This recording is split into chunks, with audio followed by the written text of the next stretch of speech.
नमस्कार दोस्तों आज हम एक मल्टी बैगर स्टॉक की ही बात करेंगे जो फ्यूचर में मल्टी बैगर साबित हो सकता है। बिल्कुल डेफिनेटली होगा।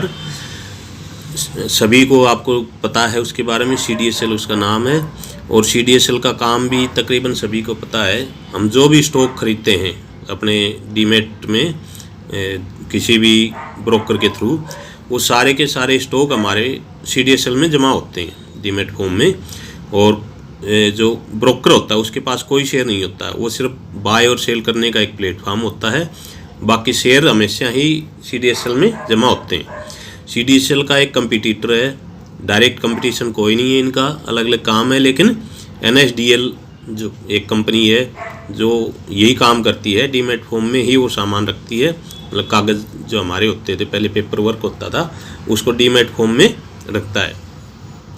NSDL का काम है जो NPS है, new pension system, national pension system, उसका जो भी होता है काम वो NSDL करता है। उसके अलावा जो हमारा इंश्योरेंस है, कोई भी इंश्योरेंस हम करते हैं तो उसका भी डीमेट फॉर्म में रखा जाता है, वो काम भी NSDL करता है। और CDSL करता है ये जो भी हमारे शेयर होते हैं उनको डीमेट फॉर्म में रखना, ये इसका काम है। तो दोनों का अलग अलग काम है, डायरेक्ट कंपटीशन कोई नहीं है, लेकिन फिर भी काम कंपटीशन जैसा ही है, एक जैसा ही फॉर्मेट है कि भाई दोनों को ही जो कागज़ों में काम होता था, जो पेपर सर्टिफिकेट होती थी, उनको डीमेट फॉर्म में रखना। अब बात ये आती है कि भाई इससे इनकम कैसे जनरेट करता है, क्योंकि ये काम तो चलो ठीक है, ऐसे लगता है जैसे सरकारी काम हो। एक्चुअली ये सरकारी भी कंपनी नहीं है और प्राइवेट भी नहीं है। इसको फॉर्म किया था BSC और कुछ प्राइवेट LIC और HDFC, पारस्परिक, इन कंपनियों ने मिलके इसको फॉर्म किया था जब शुरुआत हुई। और एशिया का ये पहली कंपनी है जो डीमेट फॉर्म में जिन्होंने रखना शुरू किया था, और वर्ल्ड की सेकंड कंपनी है जिसने डीमेट का फॉर्मेट का काम शुरू किया था। तो एक्सपीरियंस भी इनको स्टार्टिंग का एक्सपीरियंस है, काफ़ी अच्छा एक्सपीरियंस है। और इनके खर्चे भी नहीं होते, कोई एक प्रमोटर नहीं है इनका, कोई एक मालिक नहीं है जो इनके अनाप शनाप खर्चे कर दे या घोटाले कर दे, ऐसा कुछ भी नहीं कर सकता। तो इसके काम तो ये जैसे इसके ये अभी दिखा रहा था एक गो ग्रीन पेपरलेस वोटिंग। ये जो वोटिंग होती है जब हम शेयर खरीदते हैं तो उसकी बोर्ड मीटिंग होती है किसी भी कंपनी की, तो जो वोटिंग होती है वो भी CDSL कंडक्ट करवाता है। तो ये भी उसके काम में शामिल है। और डीमेट वाला फॉर्मेट जो है वो तो एक ये समझ लो कि फ्यूचर के लिए है ही कि भाई हर चीज़ अब डीमेट फॉर्म में ही होगी धीरे धीरे, क्योंकि ये जो कागज़ों वाला मामला है वो थोड़ा सा इन्वायरमेंट से भी रिलेटेड है। और इसके अलावा भी उसकी कई प्रॉब्लम होती हैं कि उसका कोई मालिक नहीं होता। इसमें प्रॉपर एड्रेस होता है, पूरी डिटेल होती है, आजकल तो मोबाइल नंबर, ईमेल एड्रेस, उसके अलावा प्रॉपर नॉमिनी भी होता है सभी में। अभी तो हमारे डीमेट में भी कंपलसरी कर दिया नॉमिनी, नहीं तो पहले के बहुत पुराने पैसे पड़े हुए हैं, बैंकों में भी हैं और PF फंड के पास भी अनाप शनाप 30-40 हज़ार करोड़ पड़े हैं जिसका कोई मालिक नहीं है। LIC के पास भी काफ़ी पैसे हैं, क्योंकि कोई एड्रेस प्रॉपर नहीं होता, लोगों का कोई घर वालों को पता नहीं कहाँ गए पैसे, क्या हुआ। तो उस चक्कर में अब हम देखते हैं कि इसका रेवेन्यू वगैरह इसने क्या पैसे बना के दिए हैं पास्ट में।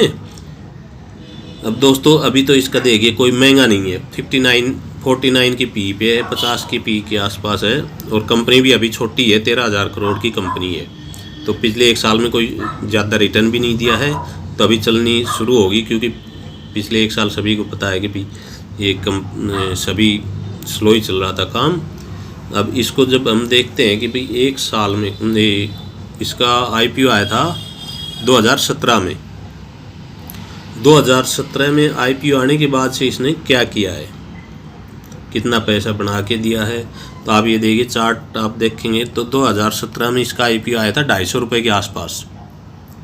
उसके बाद ये काफ़ी डाउन चला गया था, 180 रुपये तक आ गया था। 2018 में भी मार्केट थोड़ा स्लो ही चला था, 2018-19 में तो, और 20 में फिर गिरावट आ गई थी। तो उससे पहले ये 180 रुपये तक आ गया था, यानी कि 28-29% डाउन आया था अपने IPO से।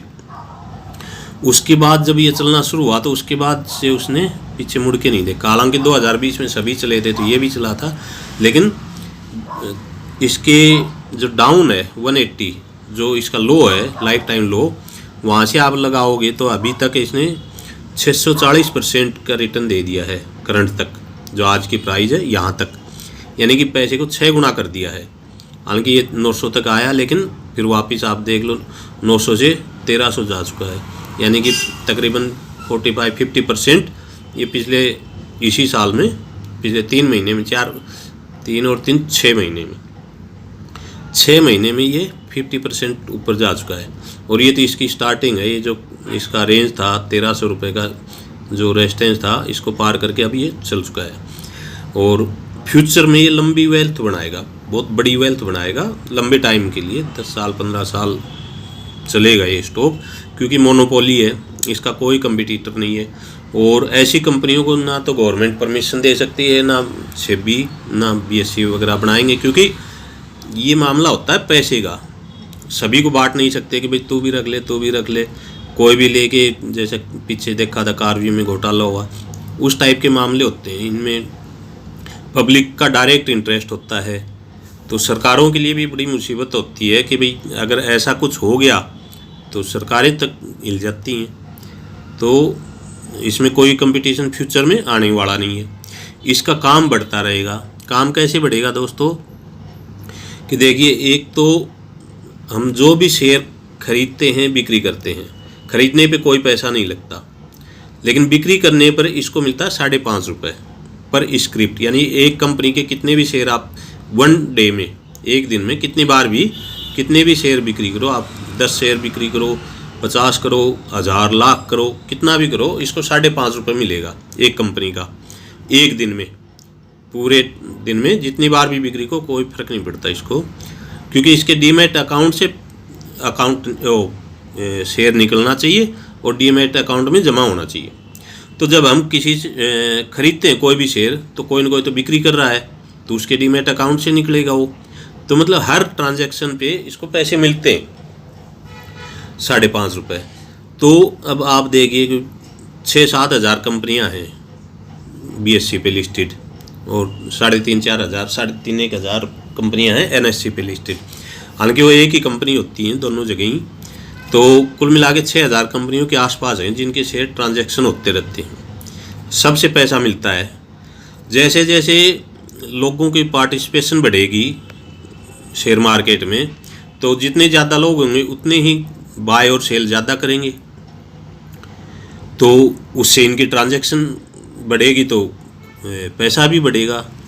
दूसरा, आप देखिए कि हर साल 50-60 कंपनियों के नए आईपीओ आते हैं। अब हर कंपनी के 100-150 करोड़ शेयर होते हैं। अब जब हर साल 50-60 कंपनियां आती हैं आईपीओ लेके, तो ये 8-10 हज़ार करोड़ शेयर नहीं आते हैं। तो सारे तो कोई एक नहीं खरीदता, हर व्यक्ति किसी न किसी कंपनी के थोड़े थोड़े शेयर खरीदते हैं। तो जितनी कंपनियां आएंगी सबके शेयर लिस्ट होंगे, सभी में ट्रांजैक्शन होगी। तो ये समझ लो कि आप हर साल 50-60 कंपनियों के नए शेयर इसमें ऐड होते रहेंगे, उनकी रिवेन्यू इससे जुड़ती रहेगी। दूसरी बात ये है कि जितने ज़्यादा लोग आएंगे उतनी ही ज़्यादा पार्टिसिपेशन तो बढ़ेगी ही बढ़ेगी। इंडिया की अभी ग्रोथ शुरू हुई है, बहुत ज़्यादा ग्रोथ नहीं हुई अभी। तो ये समझ लो कि जो मीडियन होती है, जो मिनिमम इनकम होती है $2,000, $2,500, उस लेवल पे आए हम। तो इसके बाद बहुत स्पीड से ग्रोथ होती है और इंडिया की भी ग्रोथ निश्चित है होगी। तो जैसे जैसे ग्रोथ बढ़ेगी लोगों का पार्टिसिपेशन भी बढ़ेगा। और अभी कुछ और बातें भी चल रही हैं कि भाई फ्यूचर में अगर मान लो सरकार करती है, जो अनलिस्टेड कंपनियां हैं उनको भी डीमैट फॉर्म में रखना हो अपने शेयर। अभी तो वो वैसे ही रखते हैं, पेपर वर्क ही होता है उनका, वो भी अगर डीमैट फॉर्म में रखने लग गए तो बहुत बड़ी संख्या में, इंडिया में तो ज़्यादातर तो अनलिस्टेड कंपनियां ही हैं, तो वो सारी अगर लिस्ट हो, अगर उनके शेयर रखने शुरू हुए तो फिर तो बहुत ज़्यादा हो जाएगा। इसके अलावा जो चौथा पॉइंट ये है कि अभी सेबी ने और BSE ने मिलके ये किया है कि भाई T+2 था पहले, यानी कि जिस दिन हम शेयर खरीदते थे 2 दिन में वो हमारे डीमैट अकाउंट में आता था, फिर 1 दिन कर दिया। अभी करंटली T+1 चल रहा है, यानी कि आज हमने शेयर खरीदा तो परसों हमारे अकाउंट में आ जाएगा, कल के दिन वो दिखाएगा T+1 हमारे पोर्टफोलियो में। अब सर BSE और SEBI ये कर रहे हैं कि भाई इसको T+0 किया जाए, यानी कि आज हमने शेयर खरीदा कल सुबह हमारे डीमैट में चला जाएगा। तो अगर आज हमने खरीदा और कल ही बिक्री करनी है, जैसा BTST करते हैं बाय टुडे सेल टुमारो, तो उनका शेयर तो कल निकलेगा तो डीमैट से निकलेगा, CDSL से निकलेगा तो CDSL को उस पर पैसे मिलेंगे 5.5 रुपये, तो वो तो फिर बहुत ज़्यादा हो जाएगी, सारे ही शेयर एकदम से कितनी ग्रोथ आ जाएगी। उसके बाद फ्यूचर में ये भी प्लान है, अब वो होगा कब होगा, 2025 की चल रही है उसकी बातचीत, कि T+1 ओवर 1 घंटा, यानी कि जैसे हमने शेयर खरीदा ट्रांजैक्शन किया उसके 1 घंटे के अंदर ही शेयर हमारे डीमैट अकाउंट में आ जाएगा। तो उसको तो अगर बाद में भी निकाला तो वो अगर उसी दिन भी बिक्री किया तो वो तो फिर उस पर भी ट्रांजैक्शन लगेगा। हालांकि ये इंट्रा डे पे तो नहीं होगा, लेकिन जो हम CNC में खरीदते हैं, नॉर्मल में बाय करते हैं, उस पर ये लागू होगा, क्योंकि इंट्राडे तो इंट्राडे है, उसका तो क्लियर है कि भाई ये तो खरीदने के लिए कर ही नहीं रहा है, तो इंट्राडे के लिए कर रहा है। लेकिन उससे भी अगर ऐसा होता है तो रेवेन्यू कितनी बढ़ जाती है, ये तो मतलब सोच भी नहीं सकते, इतनी ज़्यादा ग्रोथ हो जाती है। अब इसका देखते हैं कि प्रॉफिट वगैरह क्या चल रहा है। इस तरीके से ये मतलब फ्यूचर की प्लानिंग बिजनेस है, ये तो ऐसा हो सकता है। अब होगा कितना होगा क्या होगा वो तो आगे पता चलेगा, लेकिन जब होगा प्राइस उससे पहले ही बढ़ जाती है। प्राइस 6 महीने पहले या 1 साल पहले ही अपना एरिया कवर कर लेती है, क्योंकि जो लोग रिसर्च करते हैं जो लोग न्यूज़ में इन चीज़ों में ध्यान रखते हैं, FII वगैरह ये होते हैं, तो वो पहले ही शुरू कर देते हैं अपना बाय करना। हमारे जैसे रिटेलर को तो पता ही तब चलता है जब वो काम हो लेता है, बाद में तो समझ लो कि प्रॉफिट बुकिंग होती है उनकी। आप रेवेन्यू देखिए, 2020 में 284 करोड़ इसका प्रॉफिट था, रेवेन्यू था, और 2023 में अभी करंट ईयर में जो मार्च में ख़त्म हुआ है 620 करोड़ इसका रेवेन्यू था। यानी कि रेवेन्यू बढ़ा है इसका तकरीबन 120%, डबल से ज़्यादा हुआ है, 2 गुना से 20% और हुई है।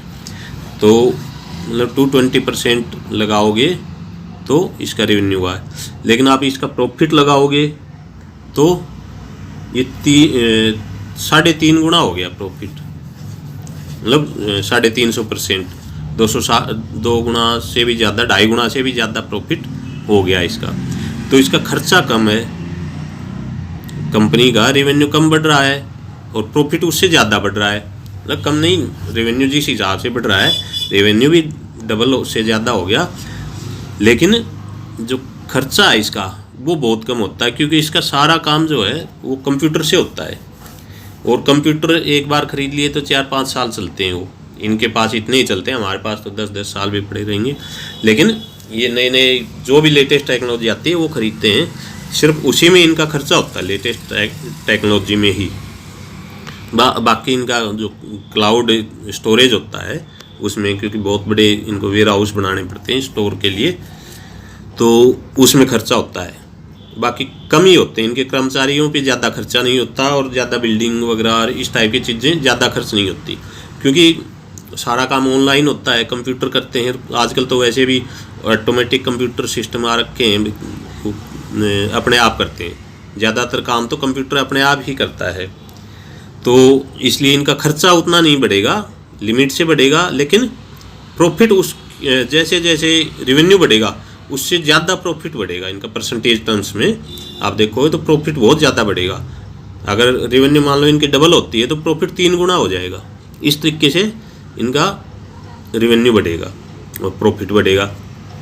प्राइस हमेशा प्रॉफिट को ही फॉलो करती है, रेवेन्यू को फॉलो नहीं करती, प्रॉफिट को फॉलो करती है। प्रॉफिट में भी जो ग्रोथ परसेंटेज होती है, ग्रोथ कितना हो रहा है, पिछले साल के बजाय इस साल कितना ग्रोथ हुआ, उस तरीके से प्राइस बढ़ता है।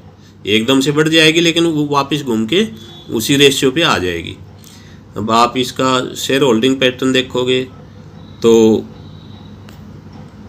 जैसा कि आपको पता है, मैं भी बोलता रहता हूँ कि अच्छे शेयरों में कभी भी पब्लिक की पार्टिसिपेशन कम होती है, FIIs की ज़्यादा होती है। हालांकि ये थोड़ा सा पब्लिक इसमें अलग भी टाइप की होती है। आप प्रमोटर देखोगे तो 15% है, पहले 20% था, 20% से अभी 15% आ चुका है, क्योंकि ये 5% इन्होंने म्यूचुअल फंड को दे दिया। म्यूचुअल फंड का 11% है, पहले 7% था। आप इसको देखोगे तो म्यूचुअल फंड के पास 7.5% था, अभी म्यूचुअल फंड ने 5% इससे ले लिया है, BSE और ये जो भी प्रमोटर थे। और लास्ट में इसका 0 ही हो जाएगा प्रमोटरों का, जैसे BSE में हो रखा है। ये DIE हैं, इनके पास तो ठीक ठाक रहता है। FIIs देखिए आप, 16-15% थे, पहले भी 16-17 थे, अब भी 15 है, ज़्यादा बिक्री नहीं करती है। और अभी ऐसे टाइम पे जब डाउन होता है तब ये खरीदते हैं, और अगला जब सितंबर का आएगा, इस महीने का रिजल्ट 2 महीने बाद, तब सही पिक्चर पता चलेगी। रिटेल के पास, क्योंकि ये प्रमोटर के पास ज़्यादा नहीं रख सकते, ये सेबी का भी ऑर्डर है, गवर्नमेंट का भी, कि ऐसी जो कंपनियां होती हैं जो पब्लिक को डायरेक्ट डील करती हैं, इनका जैसे बैंकों में भी कोई प्रमोटर की 15% से ज़्यादा हिस्सेदारी नहीं होती। ऐसे ही इसमें भी प्रमोटर की हिस्सेदारी बहुत कम होती है। आप BSE का देखोगे तो उसमें 0 हो चुकी है, वो इससे पुराना है तो उसमें 0 हो चुकी है। इसमें भी धीरे धीरे 0 हो जाएगी प्रमोटर की जो भी होल्डिंग होगी, और बाकी ये सब इनके पास ही आ जाएगा, बाहर ही होता है इनका। तो इस दूसरी बात इसकी एक और ख़ासियत ये है कि जो ट्रेडिशनल कंपनियां होती हैं उनमें क्या होता है, ओनर होते हैं, प्रमोटर होते हैं, वही ओनर होते हैं, मालिक होते हैं। और आप सबको पता है भाई, उनके खर्चे कंपनियों से ही चलते हैं, घर के, उनके जितने भी गाड़ियों के, घर के, गार्ड के, सिक्योरिटी, उनके बार के, क्लबों के जो भी खर्चे होते हैं वो कंपनियां ही पेड करती हैं, और उसके बाद ही उनके जो बचता है प्रॉफिट वगैरह वो बचता है। वो कैसे दिखाते हैं वही जानते हैं। लेकिन इसमें कोई प्रमोटर नहीं है तो कोई उनका इस टाइप का खर्चा भी नहीं है, कोई घोटाला होने की संभावना नहीं, कोई रिश्वत वगैरह का इनमें चक्कर ही नहीं होता, क्योंकि काम इनका ऐसा है कि रिश्वत दे के कोई शेयर बढ़ा नहीं लेगा, ना उसकी प्राइस बढ़ा सकते हैं, ना कम कर सकते हैं, ना कोई ये कर सकता है कि उसके शेयर मेरे को दे दो, मेरे उसको दे दो, ऐसा कुछ नहीं है। तो एक लंबे टाइम चलने वाला बिजनेस है और मोनोपोली बिजनेस है। हालांकि बोलने में ड्यूपोली है, 2 कंपनियां, लेकिन रियल में ऑन ग्राउंड सिर्फ एक ही कंपनी है जिसका अपना बिजनेस है और अपने तरीके से वो चलता है। तो अभी आप देखोगे तो ये अभी बाइंग जोन में आया हुआ है, और रिट्रेस करते हैं, ये उसी टाइम ही बाय कर सकते हैं, नहीं तो ये जब भागने शुरू हो जाते हैं तो बहुत मुश्किल हो जाता है इनमें बाय करना। तो आप इनमें थोड़ी थोड़ी क्वांटिटी 2-3 पार्ट में खरीद सकते हैं। जैसे अभी खरीद लिया, अगर नीचे आता है तो थोड़ा सा और ख़रीद लिया, ऊपर चला जाता है तो भी थोड़ा सा और ख़रीद लिया, या मंथली बेस पे जैसे हमारी सैलरी आती है तो हर महीने 1-1, 2-2, 3-3 स्टॉक ले लिए, और लंबे टाइम में साल में 15-20 शेयर हो गए, 2-3 साल में, क्योंकि जब हमने बड़ा पैसा बनाना है तो 15-20 साल रुकना पड़ेगा। अब 15-20 साल में तो हर साल 10-20, 20-30 शेयर खरीदे कम से कम 5-10 साल तक, 5-6 साल तक, उसके बाद वो बढ़ता रहेगा। 5-6 साल तो लगातार खरीदना पड़ेगा, तब वो बड़ा पैसा बनेगा। और हर साल कोई न कोई नई 1-2 कंपनी आती हैं जो ऐसी मल्टी बैगर बनने की संभावना होती है, तो उनमें भी लगाना होता है पैसा। तो लंबे समय तक भी बहुत हाई प्राइस पे भी इनमें नहीं खरीद सकते। खरीदने का यही मौका होता है जब स्टार्टिंग फेज होता है कंपनियों को, जब टॉप में खरीदेंगे तो फिर उसके बाद पैसा कहाँ पड़ेगा। तो ये CDSL का बहुत ही अच्छा बिजनेस है, आप अपनी भी रिसर्च करें दोस्तों, और इसके प्रॉफिट वगैरह वैसे रूटीन में भी नज़र रख सकते हैं, लेकिन जैसे अभी रिजल्ट आएगा उस टाइम एक बार नज़र डाल दी कि भाई प्रॉफिट बढ़ रहा है, कम हो रहा है, क्या हो रहा है, शेयर होल्डिंग इनकी FIIs की या म्यूचुअल फंड की किसी कम तो नहीं हो रही, ज़्यादा तो नहीं हो रही। बाकी ऐसे शेयरों में कोई रिस्क नहीं होता, अच्छे शेयर हैं उनमें रिस्क नहीं होता। आप इसमें थोड़ा थोड़ा खरीदते रहेंगे तो प्राइस भी एवरेज होती रहेगी म्यूचुअल फंड की तरह SIP मोड में, और कोई रिस्क भी नहीं रहेगा। तो दोस्तों अब काफ़ी लंबा हो गया वीडियो, और आप इस पे पक्का गौर करें कि ये रियल वेल्थ बनाने वाले शेयर हैं। मैं आपको और भी शेयर बताऊंगा, तो आप इनके ऊपर अपनी रिसर्च भी करें, आप गौर करें। अगर आपने रियल पैसा बनाना है तो आप जो मैं शेयर बता रहा हूँ अच्छे अच्छे, उन पे आप पक्का गौर करें, अपने खुद देखें, उसके बारे में थोड़ा सा रिसर्च करें। और रिसर्च नहीं कर सकते तो आप इसमें थोड़ी थोड़ी क्वांटिटी में बाय कर लें, और आपको लॉस नज़र आए कभी, मान लो आपने लास्ट शेयर खरीदा, जब भी मान लो पीछे आप खरीदते गए वो 200 गुना हो गए, 200% हो गया, डबल हो गए, 3 गुना हो गए शेयर, वहाँ से आपको लगता है कि जो आपने लास्ट बार ख़रीदा है वो शेयर 30% से ज़्यादा गिर गया, तो आप बेच दो। ये भी एक तरीका है। लेकिन आप इनमें थोड़ा थोड़ा खरीदते रहो और एक अच्छी क्वांटिटी बनाओगे। कुछ ही शेयरों में 10-15 शेयरों से ज़्यादा खरीदने में से पैसा नहीं बनता। 10-12-15 शेयर अच्छे अच्छे लेके रख दो और उन्हीं में टाइम टू टाइम खरीदते रहो, तो ही अच्छा पैसा बनेगा। दोस्तों लाइक और सब्सक्राइब ज़रूर करें, सब्सक्राइबर बहुत ही कम है, लाइक भी कम ही आते हैं, तो थोड़ा सा आप भी ध्यान दो दोस्तों, और थैंक यू।